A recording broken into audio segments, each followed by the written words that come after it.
Muito bem, pessoal, sejam todos bem-vindos e bem-vindas a mais um vídeo aqui do canal do YouTube do programa Japonês Online. Dando sequência aos nossos estudos dos advérbios em japonês, chegamos à aula 8 do Guia dos Advérbios em Japonês. É a última aula dessa série.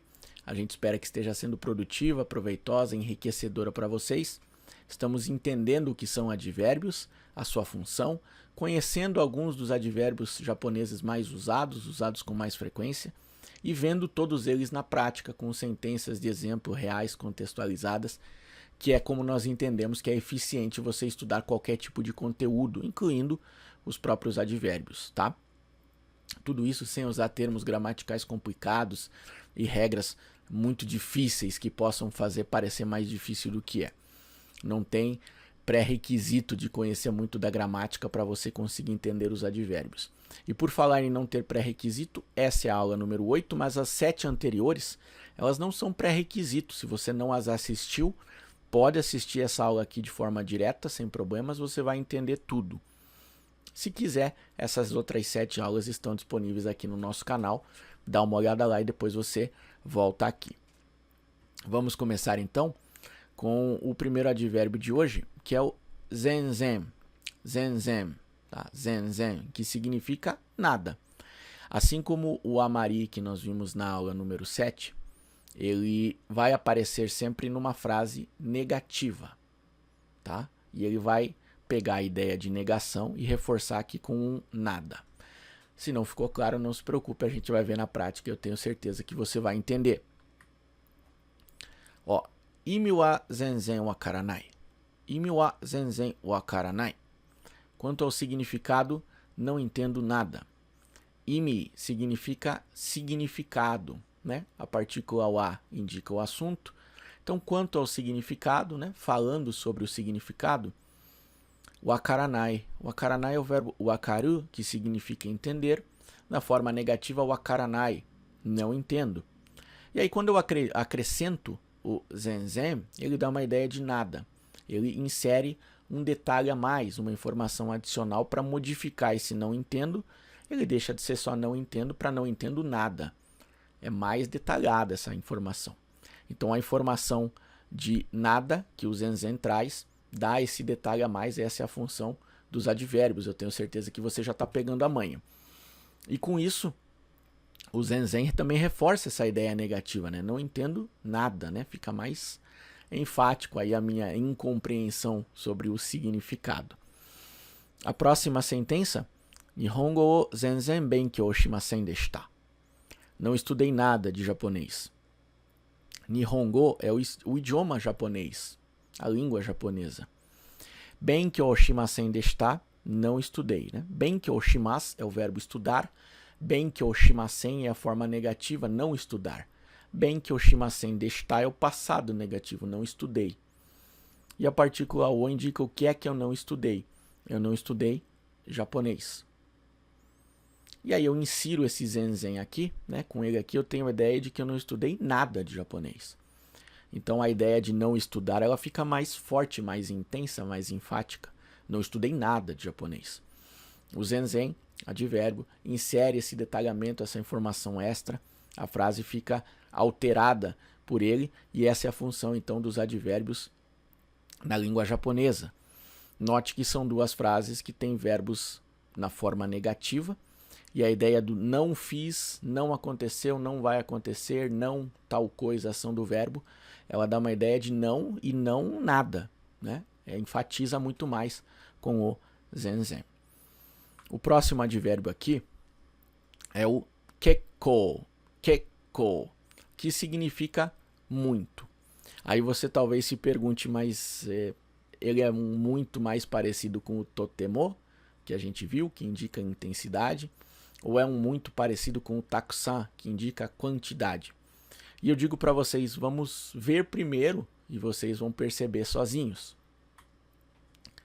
Primeira sentença aqui, Kekkou oishii desu yo. Kekkou oishii desu yo. É muito gostoso, viu? Oishii significa gostoso, saboroso, delicioso. Indica algo que tem um sabor agradável, né? Palatável. É bom.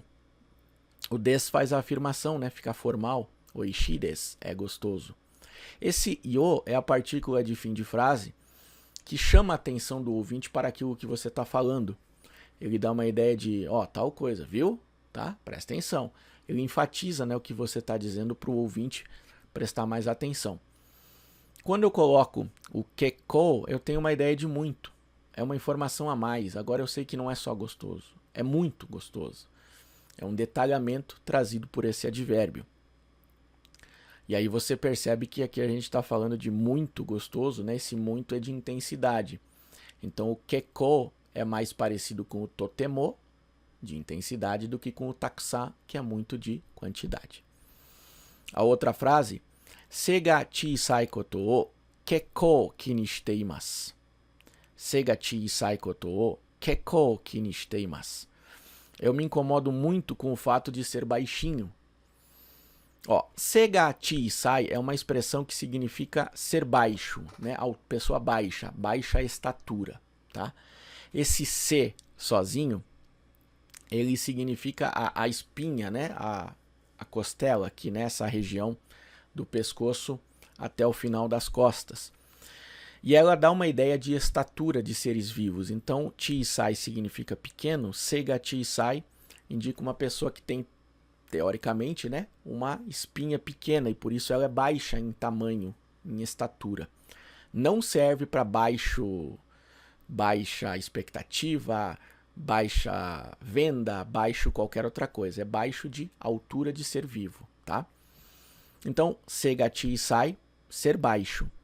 Koto é o fato de. Então, se ga chisai koto é o fato de ser baixinho. Ki ni shite imasu. Ki ni suru é o verbo se incomodar. É quando alguma coisa, ela meio que fica ali na tua cabeça, ali, cutucando ali as tuas ideias e não te deixa em paz. É algo que incomoda. E ele está na forma teimasu, né? Shiteimasu, o suru virou shiteimasu. Por quê? Porque é uma ação contínua. Aquilo começou a me incomodar e continua incomodando. Então é uma ação contínua. Começou e permanece. Essa é a forma teimasu. Então, ki ni shiteimasu indica que eu me incomodo e isso é contínuo. Eu estou sempre incomodado com isso. O o indica o que é que me incomoda.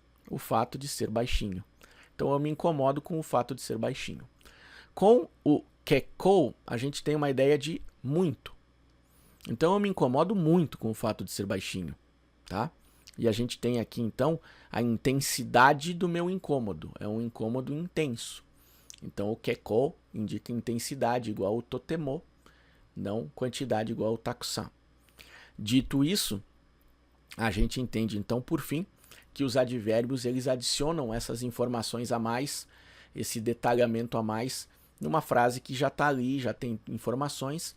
Com os advérbios a gente tem uma característica para outro verbo, uma informação a mais para os adjetivos. É dessa forma que se comportam os advérbios.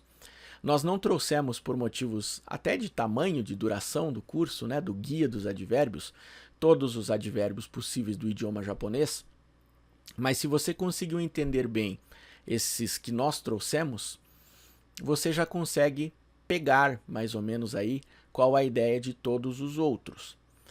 Eu recomendo também que você não fique se preocupando. Isso aqui é um advérbio, isso aqui não é um advérbio, isso aqui é advérbio, isso aqui não é.